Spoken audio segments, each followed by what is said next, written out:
Now, if you're a tennis fanatic, which I know you must be, otherwise you wouldn't be watching this video, you probably saw that Andy Roddick defeated Tomas Berdych to claim the 2010 Sony Ericsson title in Miami. But get this, it wasn't from learning to hit the ball harder. Okay?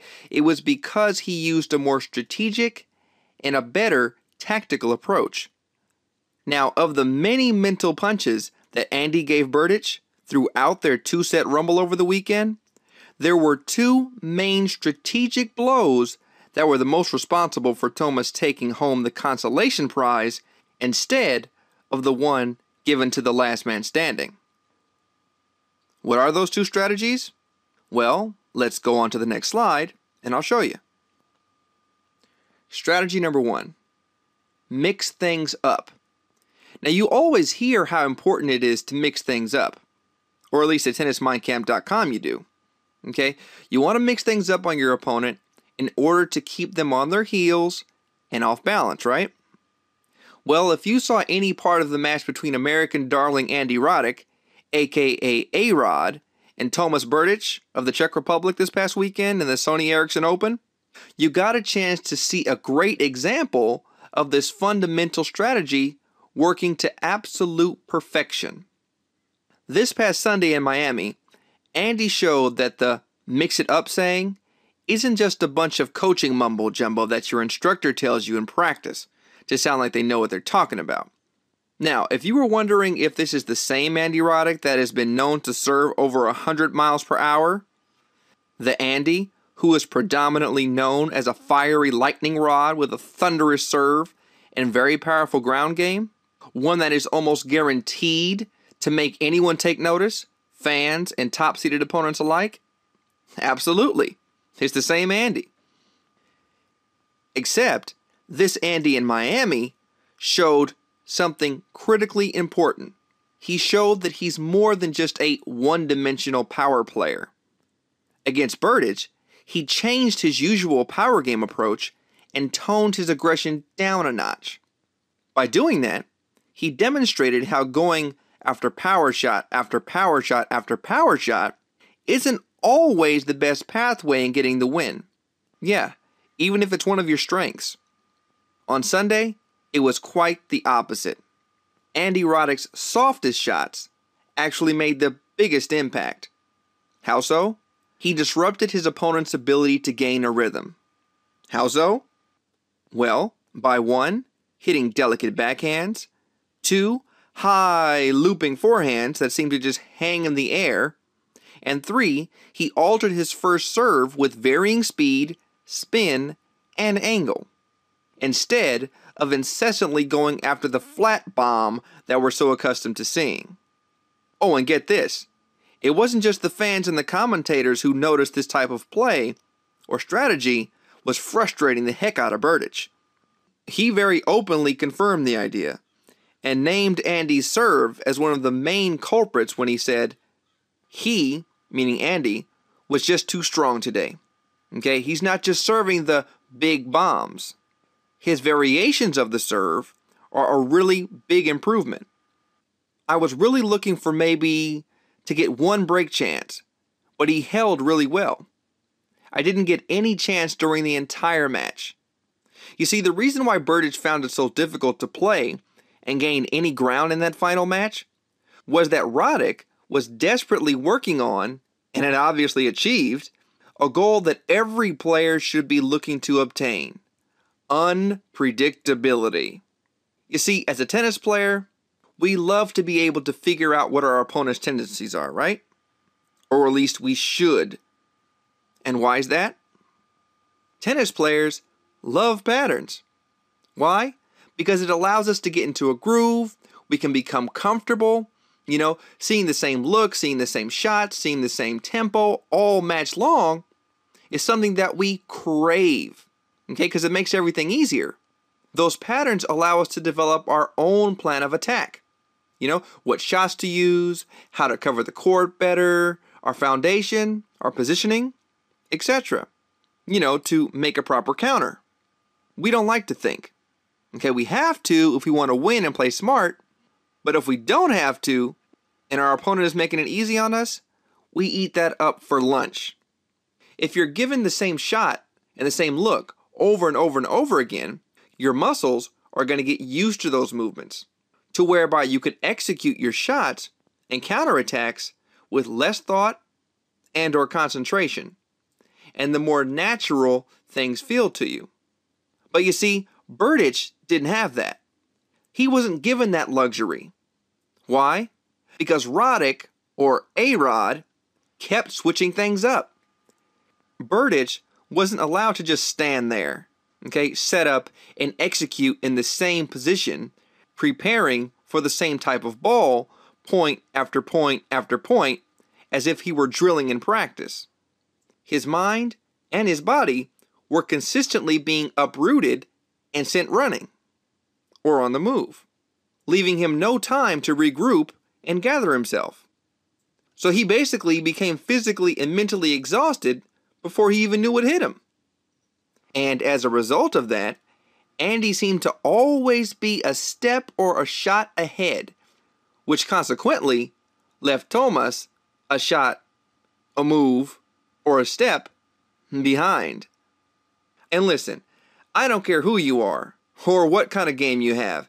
If you can't gain your footing and you're playing catch up through the entire thing, the odds are going to be heavily stacked against you pulling out anything.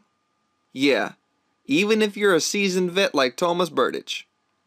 You see, the truth is, it happens to all of us as tennis players. Why? We all need balance. We all need to find our groove if we want to be successful. And Tomas, sorry if I'm butchering your name, Berdych, but he couldn't attain it.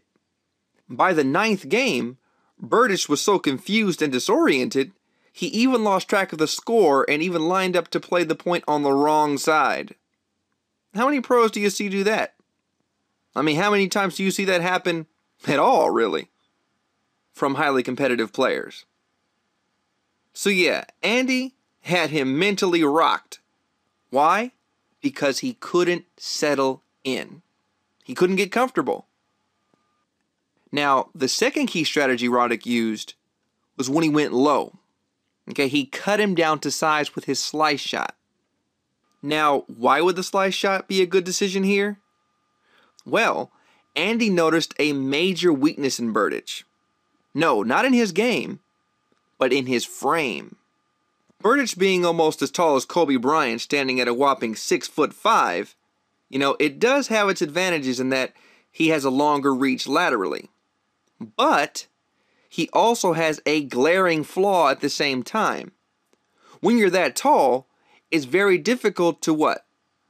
Hit balls that are low, exactly. Why? Because he has to reach so much further downwards to make contact with the balls. It's a heck of a lot more demanding on his body. So, given that fact, what do you think Andy did? Exactly, he bombarded Berdych with slice backhands. And when I say that, he didn't just give him one and forget about it, maybe one every couple of games. No, Andy saw this as a major weakness. So he executed that slice backhand shot over and over and over again. He was relentless with it. Why? Because it was working. That's why. Too many players do that nowadays. They find that they have their opponent on the ropes with some strategy or tactic, and they stop doing it. What the heck? Why would you do that? Do what works. My coach always tells me, he says, don't stick with a strategy that's ineffective. Right? You don't.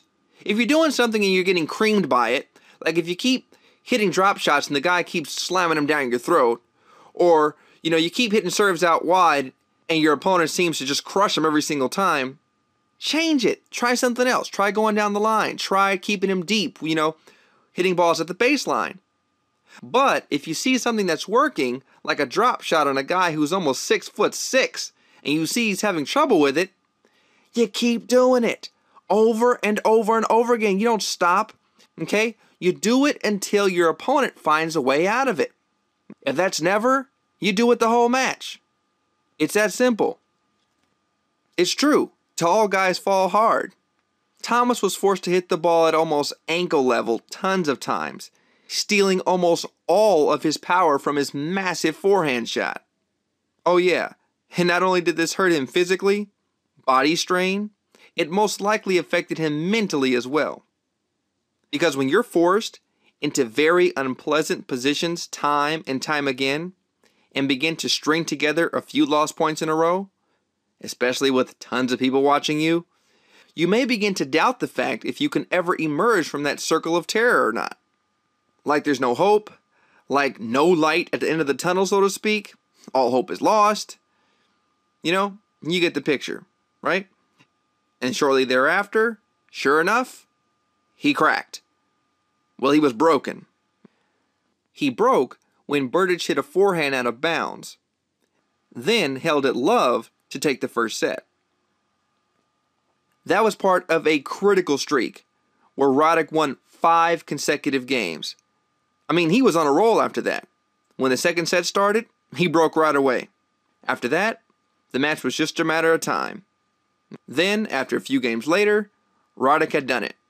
Roddick beat Berdych 7-5, 6-4 to win the Sony Ericsson Open. And with this win, Roddick, who made the final in Indian Wells earlier on, has more match wins than any other player in 2010. 26. 26! The 2004 champ becomes only the 5th man ever to win the Miami title twice. Oh yeah, that's not easy to do. Let's see. Andy joins Andre Agassi with 6, Pete Sampras with 3, Federer with 2, and Lindo with 2. When it was all said and done, Roddick offered reporters this quote: "I've been able to have a game plan and execute it regardless of what kind of shots it takes." So, what's the moral of the story? A, don't give your partner the same look over and over again. And B, if you're playing a giant on the court, make him go low with a steady diet of slice. Alright guys, thanks for watching. If you have any comments or questions about this tip or this video, go ahead and leave them down in the comment box below. Like always, for more tips, tricks, and strategies, head over to tennismindcamp.com/blog. Or if you'd like to check out our best-selling instructional course of over 19 hours of kick-butt tennis secrets, check out tennismindcamp.com/course.html. Okay? Your opponents will hate you for it. Have a great day and an even better game.